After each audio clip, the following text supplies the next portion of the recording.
राधे राधे। आप सभी को मेरा प्रणाम। आज रसपान कीजिए रमा एकादशी की कथा का। रमा एकादशी का व्रत कार्तिक मास की एकादशी तिथि के दिन रखा जाता है। जो व्यक्ति एकादशी का व्रत करता है उसे बैकुंठ में स्थान प्राप्त होता है। साथ ही धरती लोक पर जब तक वह रहता है उस पर भगवान विष्णु की विशेष कृपा रहती है। आइए सुनते हैं पद्म पुराण में वर्णित रमा एकादशी की कथा। युधिष्ठिर ने पूछा, जनार्दन मुझ पर आपका कोह है, अतः कृपा करके बताइए। कार्तिक कृष्ण पक्ष में कौन सी एकादशी होती है? भगवान श्री कृष्ण बोले, राजन, कार्तिक के कृष्ण पक्ष में जो परम कल्याणमयी एकादशी होती है वह रमा के नाम से विख्यात है। रमा परम उत्तम है और बड़े बड़े पापों को हरने वाली है। पूर्व काल में मुचुकुंद नाम से विख्यात एक राजा हो चुके हैं जो भगवान श्री विष्णु के भक्त और सत्यप्रति थे। निष्कंटक राज्य का शासन करते हुए उस राजा के यहाँ नदियों में श्रेष्ठ चंद्रभागा कन्या के रूप में उत्पन्न हुई। राजा ने चंद्रसेन कुमार शोभन के साथ उसका विवाह कर दिया। एक समय की बात है, शोभन अपने ससुर के घर मंदराचल पर्वत पर आए।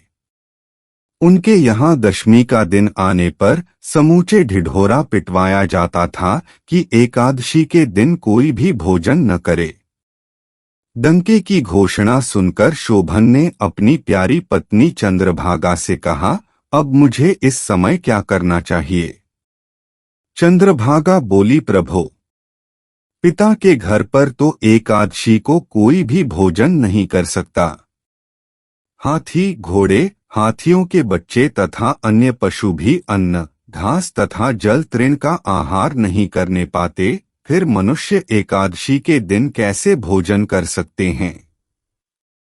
प्राणनाथ, यदि आप भोजन करेंगे तो आपकी बड़ी निंदा होगी। इस प्रकार मन में विचार करके अपने चित्त को दृढ़ कीजिए। शोभन ने कहा, प्रिय, तुम्हारा कहना सत्य है, मैं भी आज उपवास करूंगा। दैव का जैसा विधान है वैसा ही होगा। भगवान श्री कृष्ण कहते हैं, इस प्रकार दृढ़ निश्चय करके शोभन ने व्रत के नियम का पालन किया। क्षुधा से उनके शरीर में पीड़ा होने लगी, अतः वे बहुत दुखी हुए। भूख की चिंता में पड़े पड़े सूर्यास्त हो गया।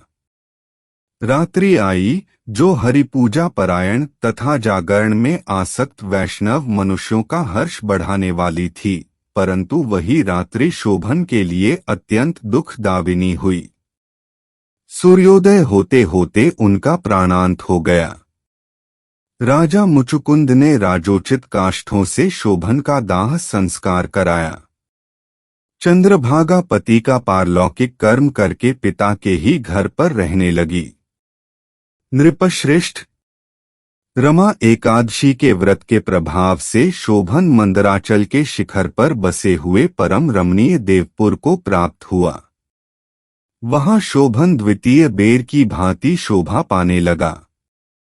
राजा मुचुकुंद के नगर में सोमशर्मा नाम से विख्यात एक ब्राह्मण रहते थे। वे तीर्थ यात्रा करते हुए मंदराचल पर्वत पर गए। वहां उन्हें शोभन दिखाई दिए। राजा के दामाद को पहचानकर वे उनके समीप गए।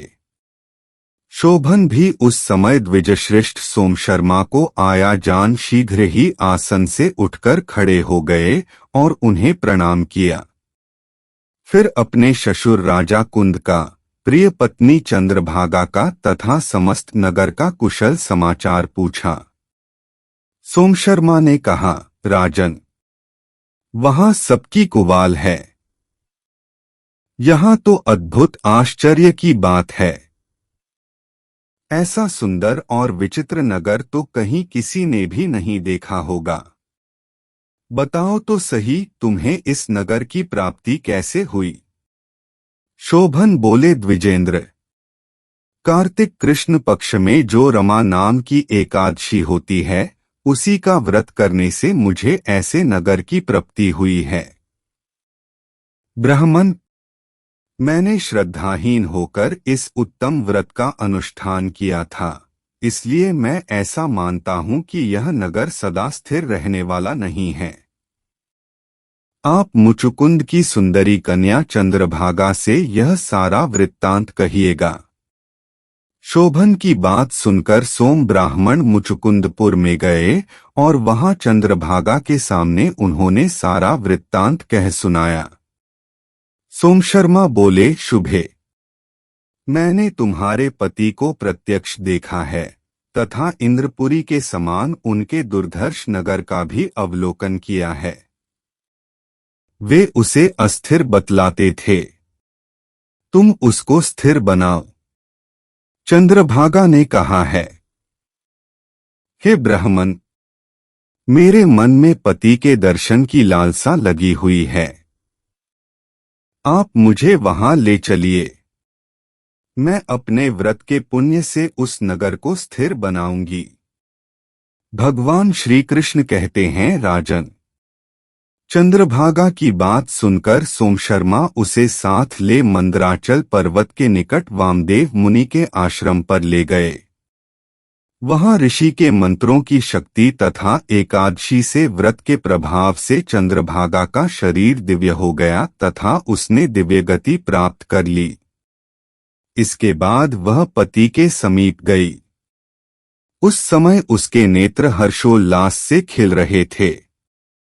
अपनी प्रिय पत्नी को आई देख शोभन को बड़ी प्रसन्नता हुई। उन्होंने उसे बुलाकर अपने वामभाग में सिंहासन पर बिठाया। तदंतर चंद्रभागा ने हर्ष में भरकर अपने प्रियम से यह प्रिय वचन कहा, नाथ, मैं हित की बात कहती हूँ, सुनिए। पिता के घर में रहते समय जब मेरी अवस्था 8 वर्ष से अधिक हो गई, तभी से लेकर आज तक मैंने जो एकादशी के व्रत किए हैं और उनसे मेरे भीतर जो पुण्य संचित हुआ है, उसके प्रभाव से यह नगर कल्प के अंत तक स्थिर रहेगा तथा सब प्रकार के मनोवांछित वैभव से समृद्धिशाली होगा। नृपश्रेष्ठ, इस प्रकार रमा एकादशी व्रत के प्रभाव से चंद्रभागा दिव्य भोग, दिव्य रूप और दिव्य आभरणों से विभूषित हो अपने पति के साथ मंदराचल के शिखर पर विहार करती है। राजन, मैंने तुम्हारे समक्ष रमा एकादशी का वर्णन किया है। यह चिंतामणि तथा कामधेनु के समान सब मनोरथों को पूर्ण करने वाली है। मैंने दोनों पक्षों के एकादशी व्रत का पापनाशक महात्म्य बताया है। जैसी कृष्ण पक्ष को एकादशी है, वैसी ही शुक्ल पक्ष की भी है। उनमें भेद नहीं करना चाहिए। जैसे सफेद रंग की गाय हो या काले रंग की, दोनों का दूध एक सा ही होता है। इसी प्रकार दोनों पक्षों की एकादशी समान फल देने वाली है। जो मनुष्य एकादशी का महात्म्य सुनता है, वह सब पापों मुक्त हो श्री विष्णु लोक में प्रतिष्ठित होता है।